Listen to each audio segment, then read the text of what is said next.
Direktorat Tindak Pidana Narkoba Bareskrim Polri berhasil mengungkap 3 kasus utama narkotika dan penyelundupan bahan kimia berbahaya pada bulan Juli 2024.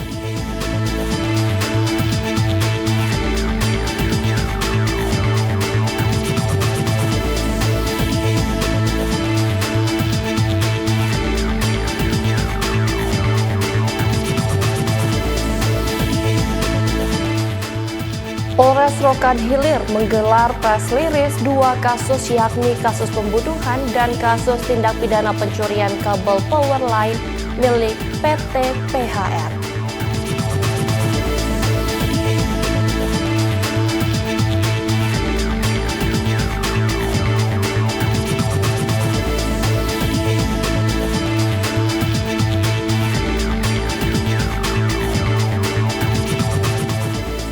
Polda Kalimantan Timur melalui Direktorat Res Narkoba menggelar pemusnahan barang bukti narkotika jenis sabu seberat 99,39 gram.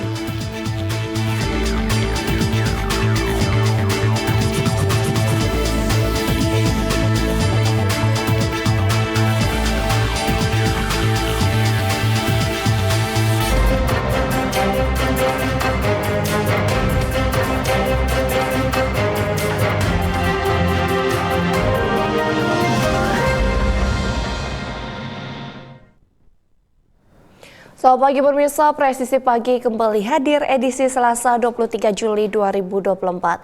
Seperti biasa, selain berita utama tadi, selama 1 jam ke depan kami juga telah menyiapkan sejumlah informasi terkini lainnya.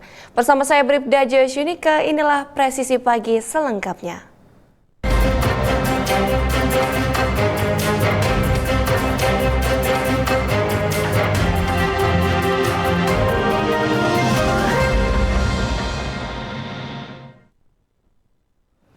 Pemirsa, Direktorat Tindak Pidana Narkoba Bareskrim Polri berhasil mengungkap 3 kasus utama narkotika dan penyelundupan bahan kimia berbahaya pada bulan Juli 2024. Dari kasus tersebut, 8 orang ditetapkan sebagai tersangka.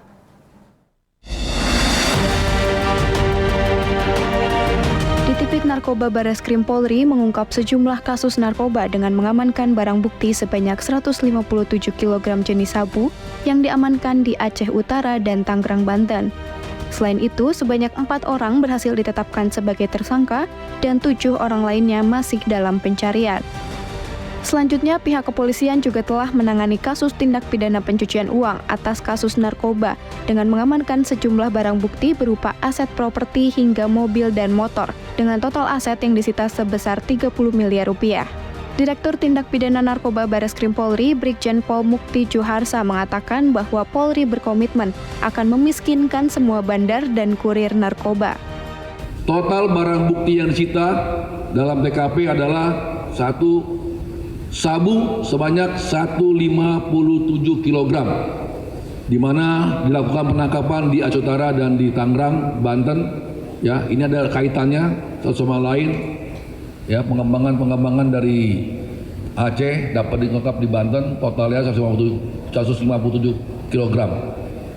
Yang kedua, bahwa komitmen kami akan memiskinkan semua bandar dan kurir terus akan kami lakukan, yaitu kita telah menyita aset bandar narkotika dalam kasus lain, tapi sekarang kita naikkan kasus TPPU-nya.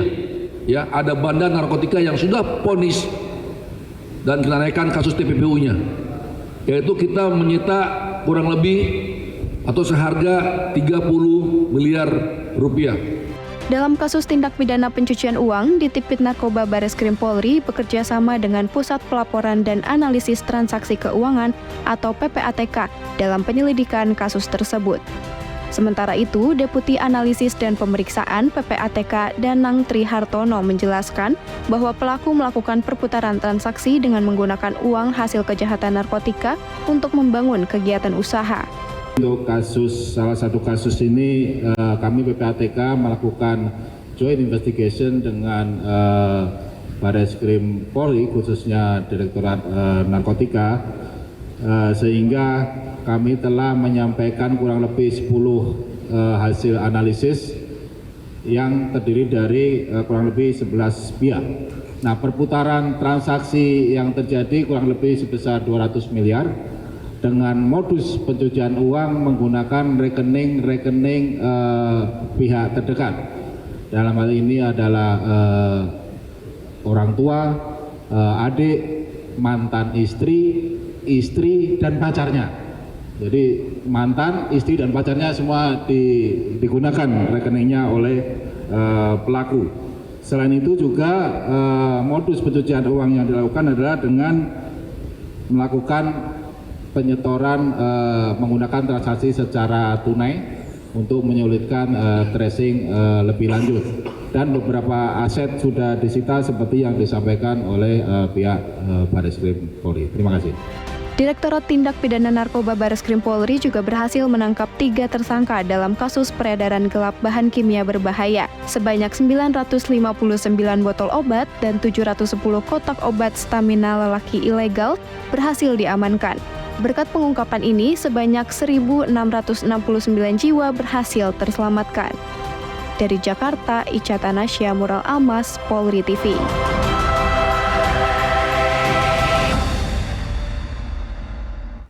RS alias Randu, 27 tahun, pemuda warga Kelurahan Bukit Besar, Kecamatan Girimaya, Kota Pangkal Pinang, ditangkap Direktorat Reserse Narkoba Polda Bangka Belitung usai kedapatan menyimpan narkoba jenis sabu.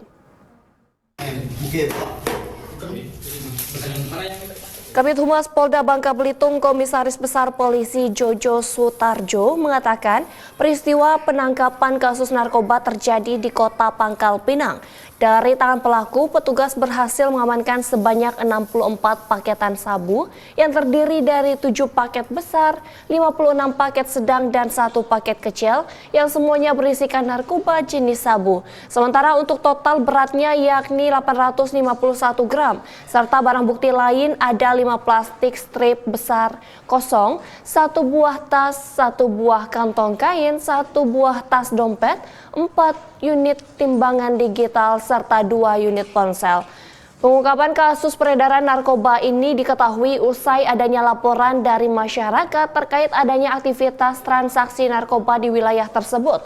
Atas perbuatannya, pelaku akan dijerat Undang-Undang Republik Indonesia Nomor 35 Tahun 2009 tentang narkotika dengan ancaman pidana minimal 6 tahun penjara dan paling lama 20 tahun penjara.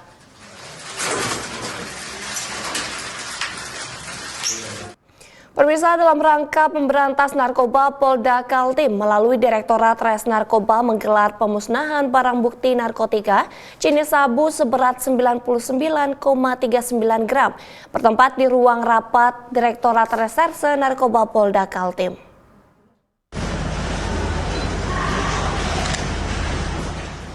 Kegiatan dipimpin langsung dari perwakilan Ditres Narkoba Polda Kaltim, AKP Wariston Simanjuntak, Power Penum Subbit Penmas Bit Humas Polda Kaltim Henry Saputra bersama perwakilan dari Kejaksaan Negeri Samarinda.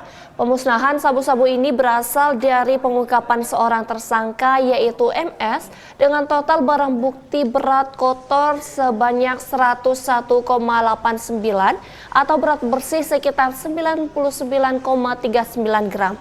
Seluruh barang bukti sabu tersebut disisihkan sekitar 0,5 gram untuk proses uji laboratorium BPOM Samarinda dan sisanya sebanyak 99,39 gram sabu dimasukkan ke dalam blender dengan ditambahkan air hingga hancur dan larut.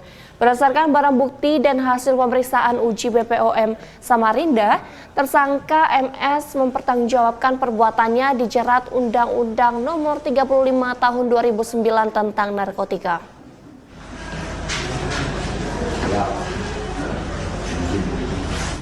Pemirsa, kurang dari 24 jam, tim Opsnal Sakara Sakti Satreskrim Polres Pamekasan berhasil menangkap kasus pencurian dengan pemberatan yang terjadi di Jalan Pongkoran, Kelurahan Batu Rambat, Kota Kabupaten Pamekasan.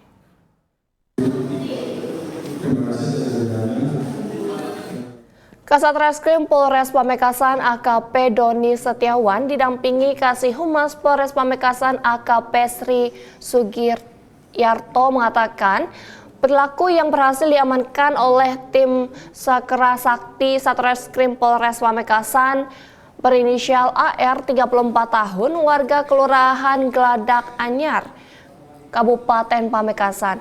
Keberhasilan pengungkapan kasus ini berkat rekaman CCTV di rumah korban. AR berhasil diamankan di rumahnya beserta dengan barang bukti yang telah dicuri. AR mengaku melakukan pencurian pada rumah tersebut dengan cara memanjat pagar tembok rumah korban, kemudian membuka atau membongkar sebanyak 3 buah kaca jendela. Adapun barang bukti yang diamankan petugas diantaranya 1 unit laptop, 1 unit ponsel, 1 unit PC, tablet, 1 buah power bank, 3 buah jam tangan, dan rekaman CCTV. Selanjutnya, tersangka beserta dengan barang bukti langsung dibawa ke Satreskrim Polres Pamekasan guna dilakukan penyidikan lebih lanjut. Akibat perbuatannya, pelaku dijerat pasal 363 ayat 1 KUHP.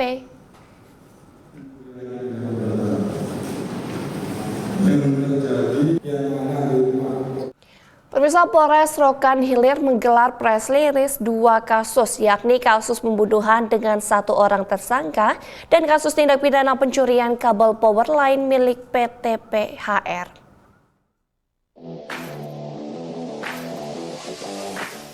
Dalam press release yang digelar di Lasar Humas Polres Rohil, Kapolres Rohil AKBP Isa Imam Syaroni didampingi Kasat Reskrim Polres Rokan Hilir menyampaikan terkait dengan kasus pembunuhan terhadap korban berinisial PM 21 tahun yang ditemukan di parit Atmo Keperluan Bagan Punak Meranti.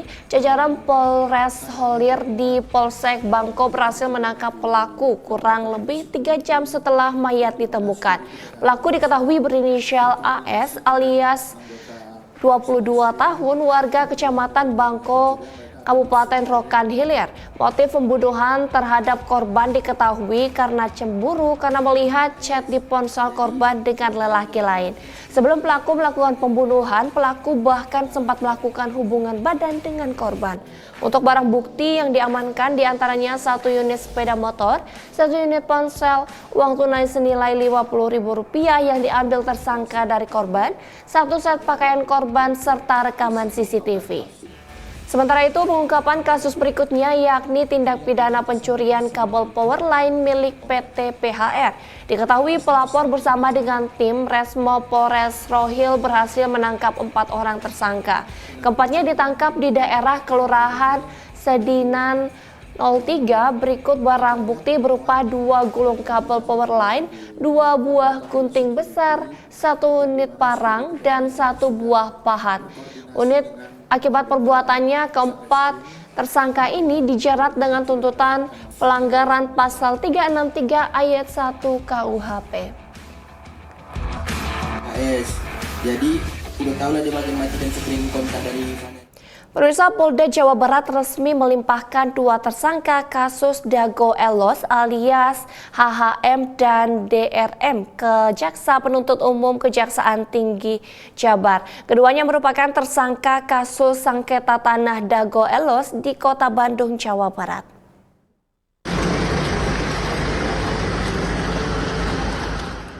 Direskrimum dan penyidik Ditreskrimum Polda Jabar telah melakukan penyerahan tersangka HHM dan DRM kasus Dago Elos ke Kejaksaan Tinggi Jawa Barat. Kabid Humas Polda Jabar Kombes Pol Jules Abraham Abbas mengatakan penyidik melimpahkan kedua tersangka usai JPU menyatakan berkas perkara lengkap P21. Diketahui kasus ini berawal ketika kedua tersangka mengklaim sebagai pemilik sah lahan yang sekarang ditempati ratusan warga Dago Elos. Polda Jabar kemudian menetapkan keduanya dalam kasus sengketa tanah Dago Elos, Kota Bandung.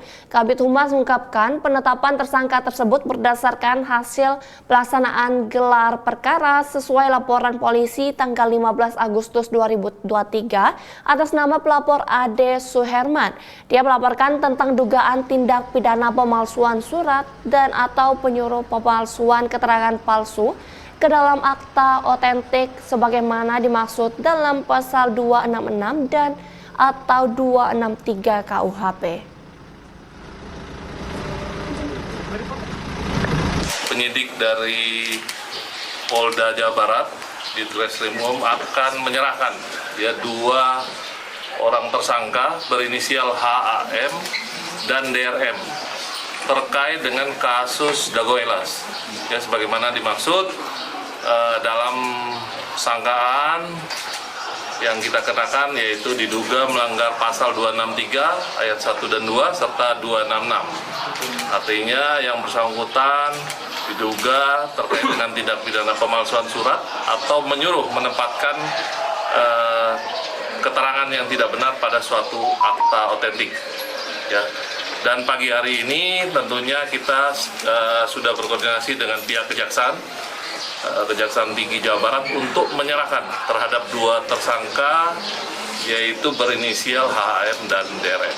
Sudah, jadi hasil penyidikan untuk dua tersangka tersebut, yaitu saudara HAM dan DRM, telah dinyatakan lengkap berdasarkan surat pemberitahuan keterangan hasil penyidikan yang telah dinyatakan lengkap oleh Kejaksaan Tinggi Jawa Barat, yaitu pada tanggal 17 Juli 2024. Jadi berdasarkan hasil yang telah kita terima atau kita sudah mendapatkan P21 sejak tanggal 17 Juli 2024. Baik, jadi untuk proses selanjutnya tentu akan terus berlanjut ya. Kami juga masih mendalami, melakukan penyelidikan, kemungkinan besar akan ada penambahan tersangka selain dari kedua tersangka baik HHM maupun DRM. Jadi kemungkinan besar akan masih ada penambahan tersangka. Tetaplah bersama kami, Presisi Pagi akan segera kembali.